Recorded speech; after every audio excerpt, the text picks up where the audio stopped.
भैया स्टार्ट करते हैं ज्ञान बिंदु जीएस एकेडमी का GK GS special test series. और आज हम लोग इस वीडियो में टेस्ट नंबर 56 का डिस्कशन करने वाले हैं। तो आप लोग वीडियो को पूरा देखिएगा, पसंद आने पर वीडियो को लाइक और चैनल को सब्सक्राइब करना न भूलें। यह जो सेट है रोशन आनंद सर के द्वारा तैयार किया जाता है, तो यह सभी प्रतियोगी परीक्षा के लिए बहुत ही महत्वपूर्ण है। और अगर आपको इसका पीडीएफ चाहिए तो पीडीएफ आपको हमारे टेलीग्राम चैनल पर मिल जाएगा, जिसका लिंक डिस्क्रिप्शन बॉक्स में दिया गया है, वहां से जाकर आप डाउनलोड कर सकते हैं। तो चलिए हम लोग वीडियो को स्टार्ट करते हैं। उससे पहले दोस्तों आप लोग इस वीडियो को अपने दोस्तों के ग्रुप में शेयर जरूर करें। तो चलिए देखते हैं सेट नंबर 56 का पहला क्वेश्चन। इसमें कहा गया कि निम्नलिखित में किस साहित्य की रचना गुप्त काल में नहीं हुआ है? इन चारों ऑप्शन में से किस साहित्य की रचना गुप्त काल में नहीं किया गया है? तो सही आंसर हो जाएगा ऑप्शन डी, गाथा सप्तशती। इसकी रचना हाल के द्वारा किया गया है। गाथा सप्तशती की रचना हाल के द्वारा किया गया है। आगे देखते हैं ऑप्शन को कि मुद्राराक्षा के लेखक हो जाएगा विशाख दत्त, नीति सागर के लेखक हो जाएगा कामंदक, और ये तीनों है मुद्राराक्षा, नीति सागर, योगाचार्य, तीनों गुप्त काल का है। आगे देखिए 2 नंबर, इसमें कहा गया कि निम्नलिखित कथनों पर विचार कीजिए। बौद्ध धर्म मूलतः और ईश्वरवादी है और इसमें आत्मा की परिकल्पना नहीं है। तो बिल्कुल सही है भाई, आपका ऑप्शन नंबर ए बिल्कुल सही है। ऑप्शन बी में दिया गया है कि बौद्ध धर्म में पुनर्जन्म की मान्यता नहीं है, बिल्कुल गलत है। बौद्ध धर्म एवं जैन धर्म दोनों में पुनर्जन्म की मान्यता है, तो इसमें केवल ऑप्शन नंबर ए ही सही है। आगे देखिए 3 नंबर, इसमें सूची 1 और 2 को मिलान करना है। ऋग्वेद का हो जाएगा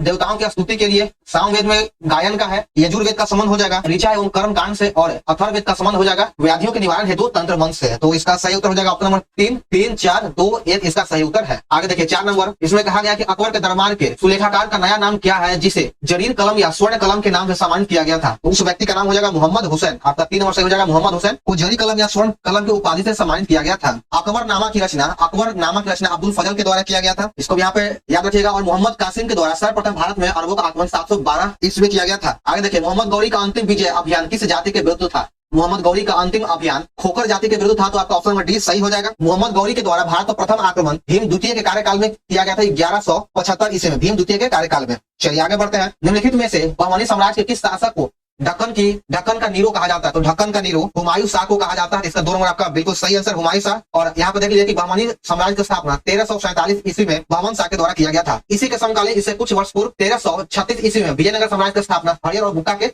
काल में किया गया था, यानी हरियर बुक्का के द्वारा किया गया था। आचार्य नरेंद्र देव तथा जयप्रकाश नारायण ने कांग्रेस समाजवादी पार्टी की स्थापना के समय वायसराय कौन था? जब समाजवादी पार्टी का स्थापना किया गया था उस समय भारत का वायसराय लॉर्ड वेलिंगटन था। तो आपका 3 बिल्कुल सही है, Lord Wellington. Congress Samajwadi party का स्थापना 1934 ईस्वी में किया गया था। चलिए देखते हैं 8 नंबर, इसमें कहा गया कि कांग्रेस के लोग पदों के भूखे राजनीतिज्ञ है। यह कथन किसका है? तो यह जो कथन है यह बंकिम चंद्र चटर्जी के द्वारा कहा गया है। इनके द्वारा ही कहा गया कि कांग्रेस के लोग राजनीतिक पदों के भूखे राजनीतिज्ञ हैं। तो आपका 2 नंबर सही हो जाएगा। आगे देखिए 9 नंबर, लैंड होल्डर सोसाइटी की स्थापना किसके कल्याणकारी के लिए किया गया था? तो इसकी स्थापना जमींदारों के कल्याणकारी के लिए किया गया था। ऑप्शन नंबर ए बिल्कुल सही आंसर है। राष्ट्रीय आंदोलन की अवधि में जिस घटना ने मतभेद के बीज बोए एवं अंततः देश का विभाजन कराया, या कौन सी घटना थी? तो इसका संबंध था कि वर्ष 1906 में मुस्लिम लीग की स्थापना, इसी के स्थापना से मतभेद हुआ और देश के विभाजन में इसका मुख्य भूमिका रहा। तो आपका 1 सही हो जाएगा। आगे देखिए 11 नंबर, निम्नलिखित में किसने 23 फरवरी 1946 को रॉयल इंडियन नेवी के विद्रोहियों को आत्मसमर्पण करने के लिए राजी किया था? तो इन्हें आत्मसमर्पण करने के लिए राजी वल्लभ भाई पटेल एवं मोहम्मद अली जिन्ना के द्वारा किया गया। 3 नंबर इसका बिल्कुल सही आंसर है। आगे देखते हैं 12 नंबर, सर्वप्रथम किसने 1857 के विद्रोह के तुरंत बाद इसे एक राष्ट्रीय विद्रोह की संज्ञा दिया? तो उसे राष्ट्रीय विद्रोह की संज्ञा बेंजामिन डिज़रायली ने दिया था। बेंजामिन डिज़रायली ने ही 1857 के विद्रोह को राष्ट्रीय विद्रोह का संज्ञा दिया। 1 नंबर सही हो जाएगा। अगला प्रश्न 13 नंबर, निम्नलिखित में कौन सा कथन पूना पैक्ट 1932 के संदर्भ में सही नहीं है, यानी गलत है? तो इसमें आपका ऑप्शन नंबर ए गलत है। यह गलत इसलिए है कि सरकारी नौकरियों में दलितों को समुचित प्रतिनिधित्व दिलाने के लिए पूना पैक्ट किया गया था, बिल्कुल गलत है। यह सरकारी नौकरी के लिए नहीं था यह। और पूना पैक्ट 24 सितंबर 1932 को हुआ था। 24 सितंबर 1932 को महात्मा गांधी और भीमराव अम्बेडकर के बीच में हुआ था और पुणे के यरवदा जेल में यह संपन्न हुआ। आगे देखिए 14 नंबर, बाल गंगाधर तिलक से संबंधित नीचे दिए गए कथनों पर विचार कीजिए और बताना है कि तीनों कथन में से कौन सा कथन सही है। उन्होंने मराठी में केसरी नामक समाचार पत्र का संपादन या शुरुआत किया, बिल्कुल सही है। महाराष्ट्र में उन्होंने शिवाजी उत्सव आरंभ किया था, यह भी सही है। ये 3 नंबर है। 1896-97 में उन्होंने महाराष्ट्र में कर न चुकाने का आंदोलन भी चलाया था। तो तीनों कथन आपका सही हो जाएगा। तो 14 का सही उत्तर ऑप्शन डी 1, 2, 3। 15 नंबर है, महात्मा गांधी द्वारा व्यक्तिगत सत्याग्रह आंदोलन के तीसरे सत्याग्रही कौन था? तो महात्मा गांधी के द्वारा 1940 ईस्वी में व्यक्तिगत सत्याग्रह चलाया गया था और इसके तीसरे सत्याग्रही हो जाएगा ब्राह्यदत्त। ऑप्शन 2 हो जाएगा ब्राह्यदत्त इसके तीसरे सत्याग्रही थे। अगर पूछ ले कि पहले सत्याग्रही कौन हो जाएगा तो व्यक्तिगत सत्याग्रह के पहले सत्याग्रही थे विनोबा भावे 1 नंबर पे, दूसरे सत्याग्रही हो जाएगा जवाहरलाल नेहरू और तीसरे सत्याग्रही हो जाएगा ब्राह्यदत्त। शारदा अधिनियम 1929 के अंतर्गत लड़कियों एवं लड़कों के विवाह की न्यूनतम आयु क्रमशः कितना निर्धारित किया गया था? इन दोनों के विवाह का उम्र 14 और 18 निर्धारित किया गया है। 2 नंबर सही है। 17 नंबर देखिएगा, इसमें कहा गया कि राजा राम मोहन राय के इंग्लैंड जाने के पश्चात किसने ब्रह्म समाज की बैकडोर संभाली? तो सबसे पहले देख लेते हैं कि ब्रह्म समाज का स्थापना कब किया गया। तो ब्रह्म समाज की स्थापना 1828 ईस्वी में राजा राम मोहन राय के द्वारा किया गया था। और जब राजा राम मोहन राय इंग्लैंड चले गए तब इसकी बागडोर रामचंद्र विद्यावागीस ने इसकी कमान संभाली थी या इसकी बागडोर संभाल ली। आगे 18 नंबर, सामान्यतः विधानमंडल के ऊपरी सदन के सदस्यों की कुल संख्या निचले सदन की कुल संख्या का कितना होता है, यानी कि कितना भाग होता है, तो इसका 1/3 होना चाहिए। ऑप्शन 2 हो जाएगा, निचले सदन का 1/3 होना चाहिए। अगर हम देख लें कि विधानमंडल का उल्लेख किस अनुच्छेद में है, तो विधानमंडल का आर्टिकल 168 में इसका उल्लेख किया गया है। विधानसभा का उल्लेख 170 में किया गया है। यही विधान परिषद की स्थापना और विघटन का उल्लेख 169 में किया गया है। कंप्यूटर का मुख्य पटल क्या कहलाता है, तो कंप्यूटर का मुख्य पटल कीबोर्ड कहलाता है। 3 नंबर बिल्कुल सही हो जाएगा,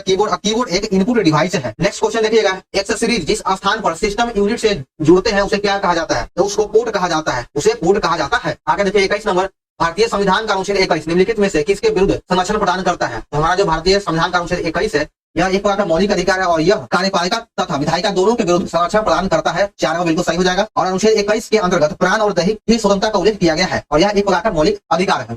आगे देखिए 22 नंबर में, निम्नलिखित में कौन सा नीति निर्देशक सिद्धांत नहीं है, तो 22 का सही उत्तर हो जाएगा ऑप्शन बी, सार्वजनिक संपत्ति की सुरक्षा रखे तथा हिंसा से दूर रहे। यह एक प्रकार का नीति निर्देशक तत्व नहीं है, यह मौलिक कर्तव्य है। जो ऑप्शन बी है, यह मौलिक कर्तव्य है। अंतर्राष्ट्रीय शांति का प्रोत्साहन इसमें अनुच्छेद 51 में किया गया है। 0 से 6 वर्ष के बच्चों के लिए शिशुत्व देखरेख इसका उल्लेख अनुच्छेद 45 में किया गया है और गौओं की हत्या का निषेध इसका उल्लेख अनुच्छेद 47 में किया गया है। और राज्य के नीति निर्देशक सिद्धांत का उल्लेख भाग 4 के अनुच्छेद 36 से 51 तक किया गया है। यहाँ भाग 4 हो जाएगा। चलिए आगे बढ़ते हैं। 23 नंबर की, निम्नलिखित में कौन सा मामला उच्चतम न्यायालय के मूल अधिकारिता के श्रेणी में नहीं आता है, उच्चतम न्यायालय के मूल अधिकारिता के श्रेणी में कौन सा अधिकार नहीं आता है, तो इसका ऑप्शन नंबर बी हो जाएगा, अंतर्राज्यीय जल विवाद। अंतर्राज्यीय जल विवाद को सुलझाने का अधिकार उच्चतम न्यायालय के मूल अधिकार क्षेत्र में नहीं आता है। अंतर्राज्यीय जल विवाद का निपटारा केंद्र सरकार के द्वारा किया जाता है, केंद्र सरकार के द्वारा किया जाता है। और अंतर्राज्यीय जल विवाद अधिनियम 1956 में इसमें बनाया गया था। 1956 इसमें अंतर्राज्यीय जल विवाद अधिनियम बनाया गया था। आगे देखते हैं 24 नंबर, योजना आयोग से सर्वाधिक प्रभावित हुआ है कौन, तो योजना आयोग से सबसे अधिक वित्त आयोग प्रभावित हुआ है। तो 4 में बिल्कुल सही है, वित्त आयोग प्रभावित हुआ है। संघ लोक सेवा आयोग का गठन 1926 ईस्वी में किया गया था, ली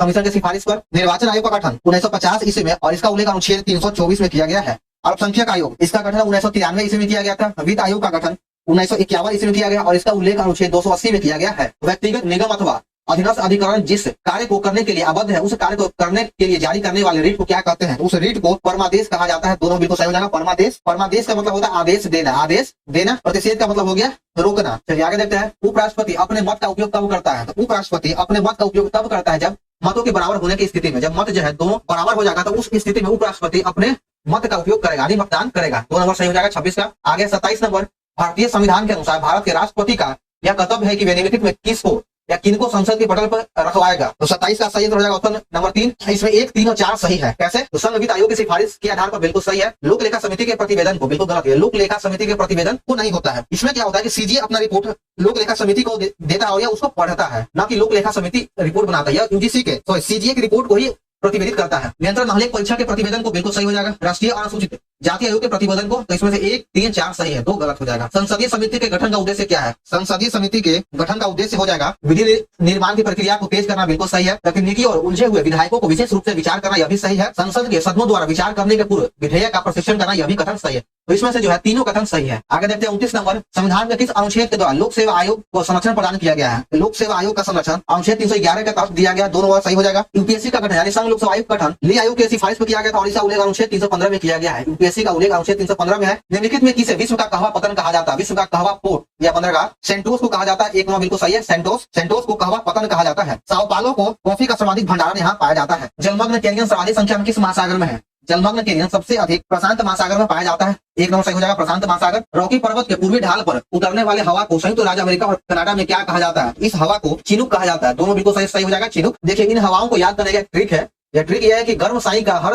सहारा स्विफ्ट चीफ है। इसे आप याद कर सकते हैं। इस साई से हो गया, सा से साबुन हवा चलता है ईरान में। हर से याद हो गया हरमटन हवा चलता है सहारा रेगिस्तान में। और स्विफ्ट में हो गया आपका स्विट्जरलैंड में फोन हवा चलता है, स्विट्जरलैंड में फोन हवा चलता है। चीज हो गया चिनुक हवा चलता है कनाडा में। तो इसे आप याद रख सकते हैं। और एक होता है सिराको, ये जो सिराको हवा यह इटली में चलता है। अगला प्रश्न है, भूकंप को मापने में प्रयुक्त तीव्रता के पैमाने की सीमा क्या होती है। इस तीव्रता की पैमाने की सीमा हो जाएगा 1 से लेकर 12। 4 में बिल्कुल सही उत्तर है। और भूकंप की तीव्रता को सिस्मोग्राफ के द्वारा मापा जाता है, सिस्मोग्राफ के द्वारा मापा जाता है और इसे रिएक्टर स्केल पे मापा जाता है। या पूछ सकता है किस स्केल का उपयोग किया जाता है, तो रिएक्टर स्केल का। आगे देखिए 34 नंबर, निम्नलिखित में कौन सा कथन है जो असत्य है। इन चारों ऑप्शन में से ऑप्शन नंबर 3 गलत है, क्योंकि ये गलत इसलिए कि भारत के क्षेत्रफल का 48% भाग मैदानी है। तो बिल्कुल गलत है, 48% भाग नहीं बल्कि 43% भाग मैदानी है। भारत के क्षेत्रफल का 29.3% भाग पर्वतीय है, 27.7% भाग पठारी क्षेत्र है और 43% भाग मैदानी है। भारत का 86 विस्तार 8 डिग्री 4 मिनट से उत्तर से लेकर 37 डिग्री 6 मिनट उत्तरी अक्षांश है। अगला प्रश्न है, भारत की सबसे लंबी नदी जिसका उद्गम तथा मुहाना दोनों भारतीय क्षेत्र में है, तो उस नदी का नाम हो जाएगा गोदावरी। गोदावरी नदी का उद्गम और मुहाना दोनों भारतीय क्षेत्र में ही है। गोदावरी नदी का उद्गम त्र्यंबकेश्वर पहाड़ी से होता है और यह अपना डेल्टा जो है राजमुंद्री आंध्र प्रदेश में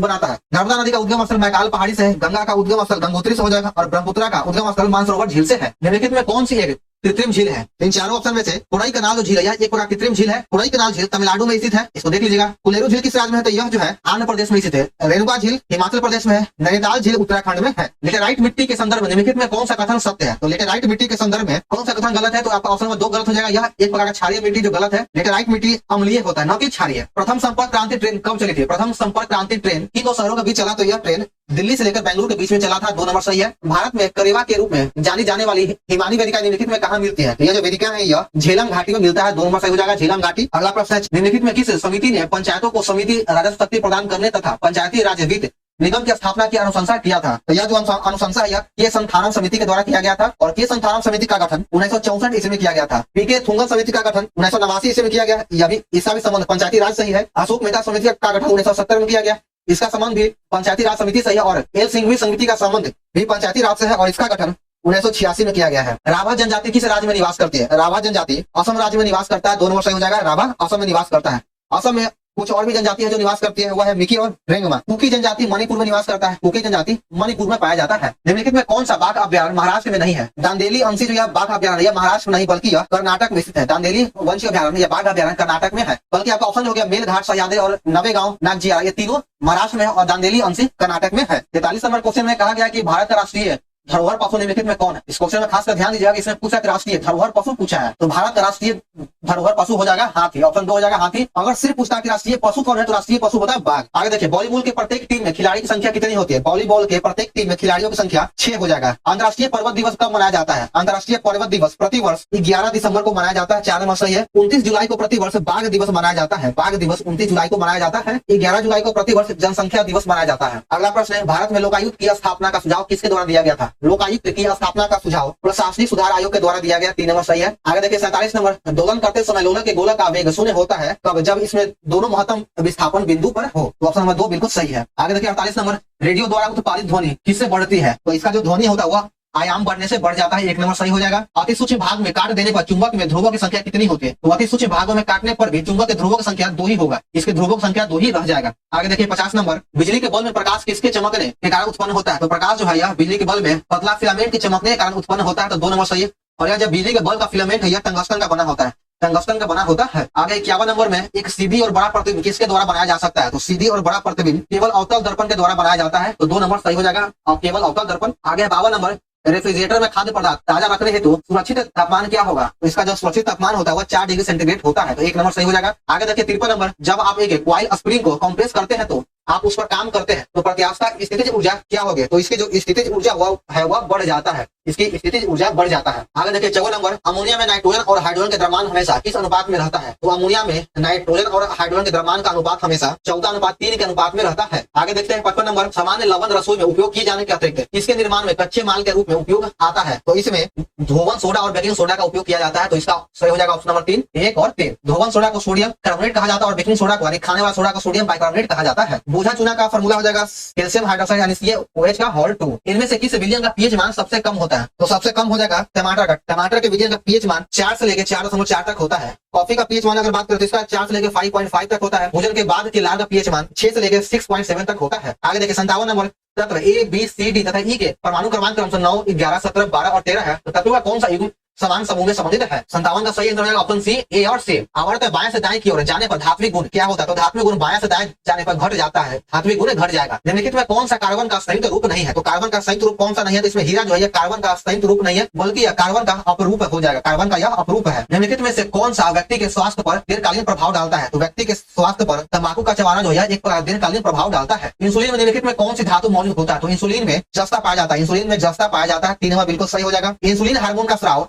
इंसुलिन हार्मोन का स्राव अग्नाशय से होता है, अग्नाशय से होता है, और यह अग्नाशय के बीटा सेल से होता है, बीटा कोशिका से होता है। निम्नलिखित में से बाह्य त्वचा का कौन सा कार्य नहीं है? तो बाह्य त्वचा को एपिडर्मिस कहा जाता है और इसका कार्य कौन नहीं है? तो इसका जल संवहन इसका कार्य नहीं है। 3 नंबर सही हो जाएगा जल संवहन। आगे 63 नंबर, अमाशय का स्तर निम्नलिखित में से ए की उपस्थिति के कारण सुरक्षित बना रखता है, तो इसका सही उत्तर कौन हो जाएगा? तो इसका सही उत्तर हो जाएगा ऑप्शन बी सलेस्मा, सलेस्मा इसका सही उत्तर है। 64 नंबर देखिएगा, निम्न में से क्या अंडक में उपस्थित होता है? तो अंडक में क्या पाया जाता है? तो उसमें बीजांड पाया जाता है। 2 नंबर सही हो जाएगा बीजांड। ग्रीन ब्लड किसे कहा जाता है? ग्रीन ब्लड मक्का के छोटे पौधों को कहा जाता है। हरा खून मक्का के छोटे पौधों को कहा जाता है। फ्लोएम में पाए जाने वाले निर्जीव पदार्थ हो जाएगा फ्लोएम तंतु, यह एक प्रकार का निर्जीव पदार्थ है। 67 नंबर देखिएगा, इसमें कहा गया कि मंगोलों से संबंधित यास क्या है? यास का मतलब होता है कि मंगोल जनजाति की परंपरागत प्रथाओं का संकलन। 3 नंबर सही है। ब्रिटेन ने संयुक्त राज्य अमेरिका को एक स्वतंत्र देश के रूप में मान्यता कब दिया था? तो ब्रिटेन ने अमेरिका को स्वतंत्र देश के रूप में मान्यता 1781 ईस्वी में दिया था। 2 नंबर बिल्कुल सही है, ऐसा हो जाएगा 1781। आगे देखिए 69 नंबर, इसमें कहा गया है कि 1960 की अप्रैल क्रांति किस देश से संबंधित है? तो 1960 का संबंध 1960 का अप्रैल क्रांति का संबंध दक्षिण कोरिया से है। 2 नंबर बिल्कुल सही आंसर है दक्षिण कोरिया। एक और आता है कि अप्रैल थीसिस का संबंध किससे है? तो अप्रैल थीसिस का संबंध रूसी क्रांति से है, रूसी क्रांति से है, और रूसी क्रांति का हुआ तो यह 1917 में हुआ था। आगे देखिए 70 नंबर में कहा गया है कि आधुनिकरण में शामिल कौन होता है? तो आधुनिकरण में नवीन प्रौद्योगिकी का उपयोग और सामाजिक दृष्टिकोण में परिवर्तन लाना, ये दोनों शामिल होता है, इसलिए ऑप्शन नंबर 3 बिल्कुल सही है। आगे 71 नंबर, आयात एवं निर्यात के संबंध में किस देश का निवल अर्जन शून्य हो सकता है? तो इसमें आयात एवं निर्यात के मूल्य समान होने पर शून्य होगा, तो 3 नंबर सही उत्तर है। 1999 में भारत सरकार के द्वारा गठित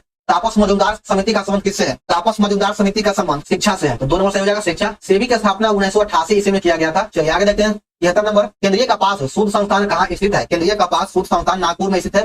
3 नंबर सही हो जाएगा नागपुर। नेक्स्ट क्वेश्चन है, इसमें बताना है कि निम्नलिखित में से कौन सा कथन है जो गलत है यानी असत्य है। इकोनॉमिक हिस्ट्री ऑफ इंडिया पुस्तक के लेखक दादा भाई नौरोजी थे, तो आपका ये बिल्कुल गलत है। इकोनॉमिक्स हिस्ट्री ऑफ इंडिया के लेखक दादा भाई नौरोजी नहीं है, इसके लेखक हो जाएगा रोम से। आगे देखिए 2 नंबर, इसमें कहा गया the lander system of British India पुस्तक के लेखक कार्ल मार्क्स, तो यह भी गलत है। कार्ल मार्क्स के द्वारा दास कैपिटल लिखा गया है, तो इसमें से दोनों कथन है जो गलत है। 75 नंबर है कि जब विविधता को अधिकतम संकट है किससे? तो इसका अधिकतम संकट है प्राकृतिक निवास एवं वनस्पति के विनाश से। 1 नंबर सही हो जाएगा। आगे 76 नंबर, निम्नलिखित में कार्डियो बैंक एक सीट संरक्षण के लिए कौन सी गैस समानता प्रयोग होता है? तो इसमें नाइट्रोजन का उपयोग किया जाता है। 1 नंबर सही हो जाएगा नाइट्रोजन। आगे देखिए 77 नंबर में, चिपकू आंदोलन मूल रूप से किसके विरुद्ध था? तो चिपकू आंदोलन का संबंध वन कटाई से है, वन कटाई से है, तो 3 नंबर सही हो जाएगा। और चिपकू आंदोलन का संबंध या शुरुआत सुंदरलाल बहुगुणे के द्वारा किया गया था। सुंदरलाल बहुगुणे के द्वारा 1973 ईस्वी में स्टार्ट किया गया था उत्तराखंड में। देश के उप प्रधानमंत्री बनने वाले बिहार के कौन था? देश के उप प्रधानमंत्री बनने वाले बिहार के व्यक्ति का नाम क्या है? तो बिहार के उस व्यक्ति का नाम है बाबू जगजीवन राम। 2 नंबर सही है। निम्न पर्यटन स्थल में कौन सा स्थल पटना शहर में स्थित नहीं है? अक्षय वट वृक्ष यह प्रयागराज में है, यह जो है यह प्रयागराज में स्थित है। बिहार में अंतिम बार 7 मार्च 2005 को राष्ट्रपति शासन लागू किया गया था, उसमें बिहार के राज्यपाल कौन थे? उस समय बिहार के राज्यपाल हो जाएगा श्री बूटा सिंह, उस समय बिहार के राज्यपाल थे जब बिहार में 7 मार्च 2005 को राष्ट्रपति शासन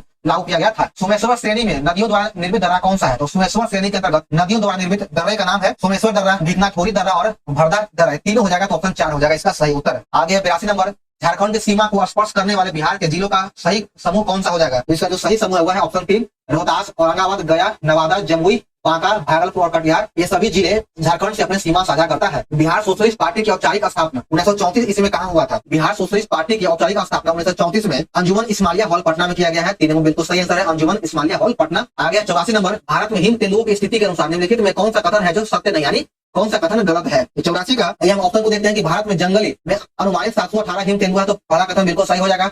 अधिकतम संख्या लद्दाख में होने का अनुमान लगाया गया, तो यह भी सही है। भारत में वैश्विक आबादी का लगभग 10 से 15% हिस्सा है, तो यह भी सही है। आपका ऑप्शन से लेकर 1 से लेकर 3 तक सही है। और आपका ऑप्शन नंबर डी गलत है कि सर्वेक्षण 2021 और 23 के बीच किया गया, तो आपका ऑप्शन डी गलत है। इसका सर्वेक्षण 2019 से लेकर 21 के बीच में किया गया है, तो इसका डी गलत है और ए, बी और सी तीनों सही है। किस राज्य सरकार ने लाभाने लघु बाण जातीय द्रव्य काय योजना शुरू किया है? यह योजना उड़ीसा सरकार के द्वारा शुरू किया गया है। 2 नंबर सही हो जाएगा। आगे देखिएगा 86 नंबर, इसमें कहा गया कि शीर्ष नियोक्ता संस्थान के 2024 शीर्ष नियोक्ता के अनुसार भारत में शीर्ष नियोक्ता के रूप में किसे प्रमाणित किया गया है? तो इसे एनटीपीसी को प्रमाणित किया गया है। 3 नंबर सही है। हाल ही में किस राज्य में ग्रंथम लिपि में लिखा गया 11वीं शताब्दी का शिलालेख की खोज किया गया है? तो इसका खोज तमिलनाडु राज्य में किया गया है, तमिलनाडु राज्य में किया गया है। भारत की पहली महिला महावत का क्या नाम है जिसे गणतंत्र दिवस 2024 का प्रतिष्ठित पद्मश्री से सम्मानित किया गया है? उस महिला का नाम हो जाएगा पार्वती बरुआ। 3 नंबर सही है, पार्वती बरुआ। आगे देखते हैं 89 नंबर, शांता कुमार समिति का निम्न से किससे संबंधित है? तो इसका संबंध हो जाएगा एफसीआई के पुनर्गठन से, एफसीआई के पुनर्गठन से। विश्वत रेखा किस देश से होकर गुजरता है? तो विश्वत रेखा ब्राजील से होकर गुजरेगा। 2 नंबर सही है, ब्राजील। आगे 91 नंबर, मौर्य वंश के शासन के दौरान स्थानिक कौन था? तो मौर्य वंश के शासन के दौरान स्थानिक जिला प्रशासक को कहा जाता था, जिला प्रशासक को स्थानिक कहा जाता था। पुनासा जलप्रपात किस नदी पर स्थित है? पुनासा जलप्रपात टूंस नदी पर स्थित है।